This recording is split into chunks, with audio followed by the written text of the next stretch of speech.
I don't believe in God. I don't believe that sin exists, at least in the way that my respected oratory companions this evening might do. Indeed, I agree with the proposition on the main point that there is essentially, ultimately speaking, no otherworldly or eternal consequence for our actions, and there's no obvious reason why we shouldn't be able to do essentially whatever we want all of the time. Despite studying for a degree in Oxford in theology, I am an atheist. So what am I doing here? And I mean, on this side of the house, not in Cambridge, although I have been asking myself that too. Billy Joel once sang the following: "They say there's a heaven for those who will wait. Some say it's better, some say it ain't. I'd rather laugh with the sinners than cry with the saints. The sinners are much more fun."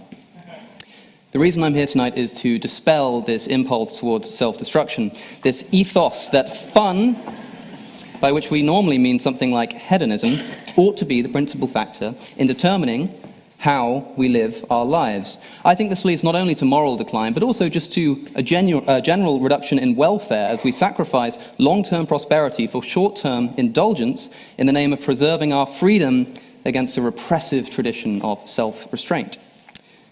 Notice, ladies and gentlemen, the recent revival in the popularity of restraint, of discipline, of self-help on YouTube, of the astonishing demand for these kinds of things. Notice that as society has abandoned the concepts of the sacred and profane, and people have begun to realize that they essentially can get away with doing anything they want any time, as much as their pleasures dictate, we find ourselves in the midst of a crisis of meaning in which people are starving for a deeper fulfillment than engaging in Billy Joel's fun for the rest of your life can possibly provide. I said I agree with the proposition that there's no obvious reason not to follow your immediate desires wherever they lead you, and that there's no otherworldly consequence. This does not mean that there is no non-obvious reason, and it does not mean that there is no worldly consequence. As an atheist, I nonetheless have to offer an account of not only what sin is, but also explain its prevalence amongst the human species. Everywhere we look on planet Earth, we invariably find that humans develop some kind of religious sensibility,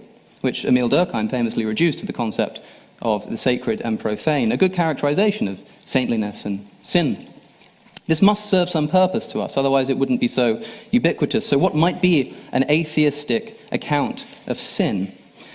Well, certain behaviors have immediate evolutionary, or I should say negative effects on our survival prospects and our welfare. If I put my hand into a boiling kettle or some kind of water, I don't need to reason myself into taking it back out again. The harm is immediate. Some harms are less obvious and take more time to ferment. These are the long-term harms of hedonism. It takes years for someone who enjoys being lazy to realize that maybe they could have done with a bit more discipline in their life. For someone who treats sex like it's nothing, to realize that in the long term this might actually have an effect on your ability to form meaningful relationships, just one of which is worth a lifetime of casual encounters. A person who is prideful, which C.S. Lewis described as the essential vice, a spiritual cancer, can go for years successfully until one single mistake transforms their false confidence into severe embarrassment. And of course, there are societal effects of these kinds of things too, as well as just the personal ones. It's these kinds of harms that I think the concept of sin evolved to protect us against. So a sin is, on my account, essentially something which is non-obviously, societally or personally, detrimental. Thus, the idea that the moral traditions of our ancestors are just some kind of restraining, outdated, ghostly force is a mistake. The broader teachings are the result of centuries of learning about the perennial aspects of human nature which do not disappear overnight. We're presented with this idea that sinning is more fun, sinners are more fun, hedonism is actually pretty enjoyable, as if this is new information. As if people who refrain from these things don't know that this is the case. Of course sinning is fun. That's why people do it. Saints are not people who don't want to sin. If they didn't, then their not sinning wouldn't be commendable in the first place. Nobody needs to be talked into hedonism. The expedience of this is self-evident. It's a much harder task to convince people to ignore these compulsions and exercise restraint. How come then, whenever somebody engages on a journey of self-improvement, they cry out for a solution to hedonism, not more of it? This is not new. Often people describe a modern materialistic society, and sure, thanks to our hyper-online capitalism, materialism is far more accessible and attainable than it ever has been in the past. But that's not to say that it's any more desirable than it always has been throughout all of human history, and the results are in on this age-old experiment. Hedonism does not work. The history of philosophy paints a life of indulgence and pleasure as anathema to a life of meaning, and this was discovered just as painfully by the ancients as it is by the modern skinny fat teenager with an addiction to pornography. Non-sinners in this context are people who practice restraint against short-term indulgence for the sake of long-term prosperity. Now, in a religious context, this long-term prosperity is heaven or union with God. I don't believe in such things, of course. But I do believe in earthly prosperity, and I do not believe that it is found at the bottom of the chalice of hedonism. What the religious claim is the authority of God, I say, is really something like the collective authority of the long history of humanity collated into scriptural and moral tradition. This is whose authority we're following. We've heard that, we're always following someone else's ethics. It's not just coming from my small mind, it's coming from the collective mind of the history of humanity. Should we be able to just decide for ourselves our ethics? Fine, it sounds good in principle, but be careful with that. Moral relativism is all well and good until it becomes relatively bad for us. Notice the irony. I won't be taking any challenges. Notice the irony in saying that you shouldn't be telling people what they shouldn't do. These injunctions, as I say, come not from me, but from the collective wisdom of humanity. Now, of course, this authority is not infallible as the religious claim of God, and so we should be careful about adhering to the specifics. But the general guiding principles are infinitely less fallible than anything anybody alive today could possibly produce. To sin, then, on my account, is not to rebel against the dictates of God, but against the collective advice of human history, which is not so much wrong as ill-advised. And advice it is, not compulsion or tyranny. The idea that moral traditions are intended to repress, I think, is grossly mistaken. We heard about freedom.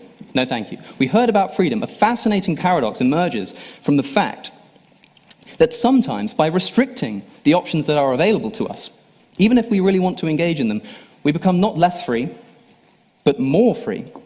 A stoner may genuinely desire to smoke a blunt, and in that particular instance, it might do them no harm. But if he smokes too much in life, and it's getting in the way of true self-mastery and actualization, especially if he doesn't yet realize it, then the ethical command to throw away his drugs does not just make him happier by restricting his freedom, it actually makes him more free.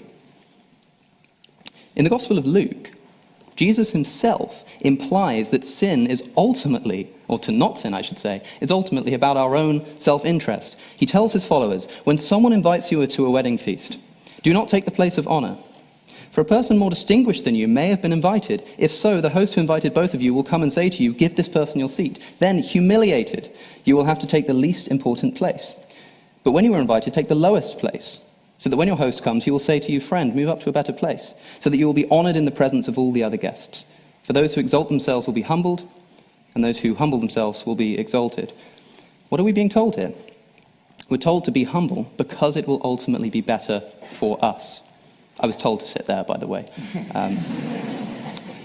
The 7 deadly sins of Roman Catholic tradition: greed, envy, gluttony, pride, wrath, sloth, lust. These sins are not sins because they somehow offend an omnipotent being, as if that were even possible, or because humans are too free and in need of some kind of repression, but because these things themselves, whilst attractive in the short term, almost always lead us to long-term ruin. Would I rather be a sinner? Maybe in the short term. Maybe, this love letter to hedonism that we've just heard it sounds attractive on the surface, but try living this for a while and see where it gets us. And presumably there are some sins that you'd rather not be responsible for, that you'd rather say, I'd not be that kind of sinner. I'd ask where, and more precisely, I guess, how we would draw that line. Earlier I spoke of putting my hand in boiling water. Hedonism is more like being that frog in the pot that's slowly being turned up in its temperature towards boiling, unnoticeably. The frog sees no immediate reason to jump out. In fact, he may even wish to stay there, since it feels like a nice bath. But a command to leave it immediately, on the advice of other frogs who've made that mistake in the past, Though perceived by that frog as a restraint on his freedom, preventing something he'd much rather be doing is in fact a desperate attempt to prevent him from, in the long term, getting irrevocably burned. I advise that we do not throw out this advice so casually, nor certainly celebrate its loss of cultural force. Thank you.